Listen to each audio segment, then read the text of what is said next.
Hello students, today we will start exercise 8.3. Question 1. Which is smaller fraction in each of the following pairs? अब हमें 4 parts दे रखे हैं ABCD. हमें ये बताना है कि कौन सा फ्रैक्शन इन दोनों में से छोटा है.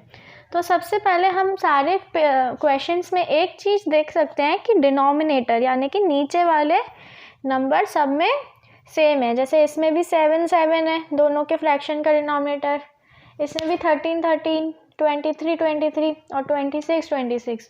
तो जब भी डिनोमिनेटर सेम होता है तो हमारे लिए काम बहुत इजी हो जाता है. हमें सिर्फ ये पता करना है कि छोटा कौन सा है. तो ये हम न्यूमरेटर देख के समझ सकते हैं. तो हमें इसमें से बताना है कि छोटा कौन सा है. 5/7 और 3/7 में से हमें बस न्यूमरेटर देखना है. अगर न्यूमरेटर छोटा है तो वो फ्रैक्शन भी छोटा होगा. तो 5/7 इज ग्रेटर देन 3/7. ये वाला साइन लगा दीजिए डायरेक्टली. 11/13 और 12/13 कौन सा छोटा है? डिनोमिनेटर तो सेम है, सिर्फ न्यूमरेटर देखना है. 11 छोटे वाले का साइन लगाना है. This is smaller. हमें बताना है स्मॉलर कौन सा है.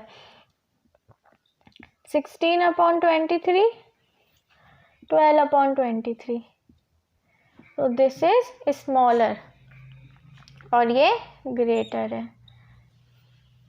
19/26, 23/26. इन दोनों फ्रैक्शन में से 19 वाला स्मॉलर है और वो वाला ग्रेटर है. Now come to question number 2. Which is greater fraction in each of the following pairs? अब हमको लास्ट वाले में क्या दिया था कि हमको पूछा था स्मॉलर कौन सा है. अब हमसे पूछा है कि ग्रेटर कौन सा है.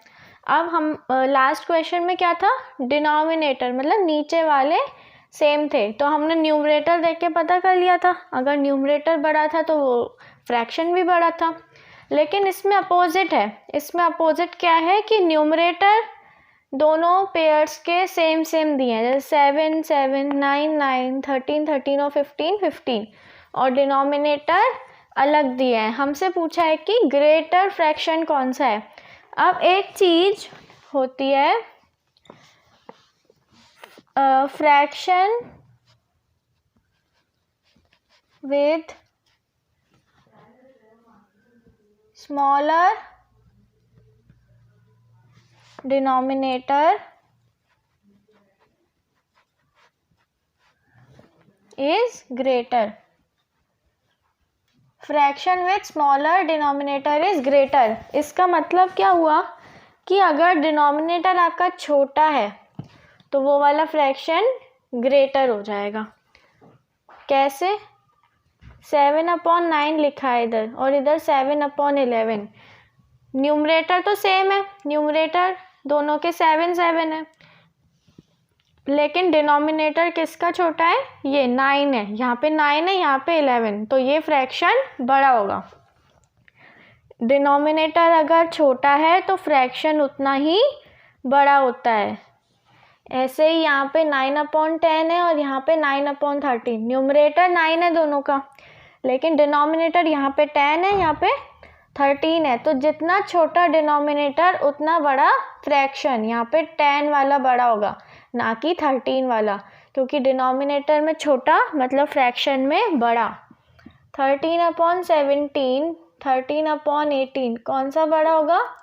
13/17. ऐसे ही 15/26 और 15/29 में से 15/26 बड़ा होगा. Question 3. Arrange the following fractions in ascending order. Ascending order क्या होता है? छोटे से बड़ा. सबसे छोटे फ्रैक्शन से लेके सबसे बड़े फ्रैक्शन तक हमको अरेंज करना है. Part A. अब इसमें हमको दिख रहा है कि सबके डिनोमिनेटर सेम हैं. तो जब डिनोमिनेटर सेम होते हैं तो हमें न्यूमरेटर देख के पता चल जाता है कि कौन सा छोटा है कौन सा बड़ा. इसमें सबसे छोटा कौन सा दिख रहा है? 3. अब सिर्फ ऊपर वालों को अरेंज करना है. 3/17 सबसे छोटा दिख रहा है। फिर उससे ग्रेटर देन का साइन लगा के 3 के बाद कौन सा है 8/17, फिर 9/17, फिर 10/17 और लास्ट में 12/17। ये हो गए असेंडिंग ऑर्डर में अरेंज। अब आते हैं इस पे, इसमें भी डिनोमिनेटर सेम है, तो सबसे छोटा कौन सा है 8/25, 8 के बाद 9/25, फिर 11/25, फिर 12/25 और लास्ट में 13/25। Part C, again same denominator, सिर्फ न्यूमरेटर देख के अरेंज करते जाएंगे असेंडिंग ऑर्डर में, मतलब सबसे छोटा पहले फिर उससे बड़ा। 18/53, 18 के बाद क्या आएगा 23/53, फिर 25/53, उसके बाद 26/53, लास्ट में 29/53। Part D, same denominator, we have to see the numerator.